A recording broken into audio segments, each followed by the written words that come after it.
guys, good afternoon. At bigla ang alis puntang Maasin, mag-grocery kay hapon 5:30 na. First time namin mag-grocery ng pagabi na kasi wala na pala kami talagang maluto kahit isa.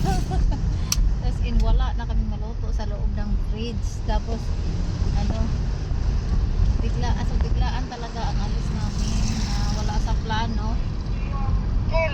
Kasi akala ko din pista na at may parin kanina kaya hindi kami nakasabay kanina sa ngayon na lang kay anak ko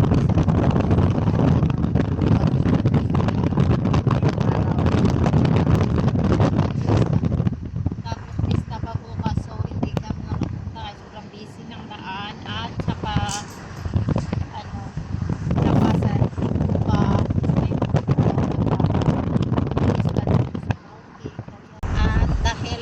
dahil sa infusion na medyo pagod na talaga siya pag 5:30 na yun. So ang naman ito is hindi siya masyadong mabilis pero mabilis siya sa normal niyang takbo kasi ayaw niya pa naman magmaneho ng gabi na talaga. Fresh ang lola niya ngayon. bigla ang alis. Naligo lang naman ako kasi may bisita yung mga classmate ng anak ko. So bigla akong naglinis na liguan. Tapos napag-decision lang bigla mag-isa na walang loto. So tara, samahan niyo kami guys. Yan, si Titoy. Hi Titoy. So exact 6 o'clock na, 30 minutes na, pero nandito na kami sa Maasin. Kasi hindi pa siya sa pub-trapper. Hindi pa kami dumating sa Victoro kung saan kami mag-grocery. Pero madilim na siya. Sila natin. Okay. Ayan.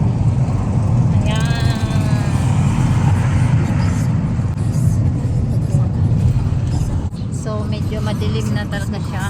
Hindi pa kami dumating kasi medyo natagalan din kami kasi sa bili pa kami ng vegetable patatas sa mga ibang court.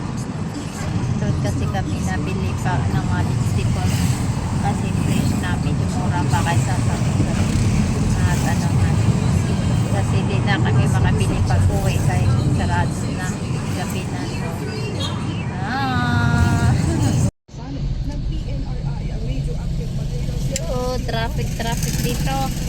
Traffic dito guys. Traffic dito ang gabi. Traffic na siya.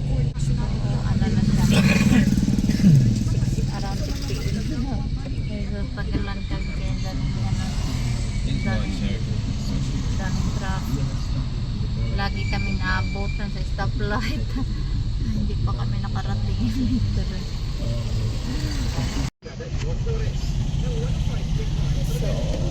Yan na siya. What is it? May na siya. May mga ganyan na siya. Kasi siya, may pista. Pakuntis yan. So pagdating namin ay wala nang paligoy-ligoy, padiretso na kami sa mga sadya namin dahil gabi na talaga siya. At dumiretso na kami dito lagi sa may inumin. Di nawawala ang inumin ni Bitoy.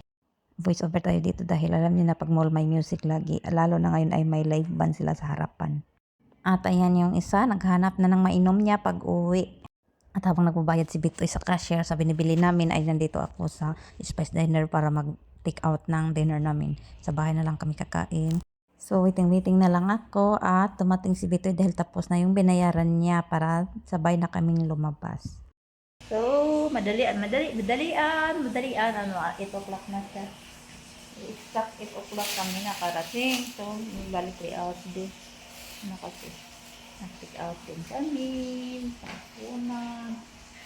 So, pili na rin kami ng lansones. Pinili ko talaga kahit marami nagtitinda ng lansones kung saan. Pinili ko talaga siya doon sa may gulayan vegetable stand kung saan kami bumibili kasi ang tamis ng nila lansones. Napabili kasi ako sa bisis sa tabi-tabi is sobrang asim. So, doon ako kaya ang tamis.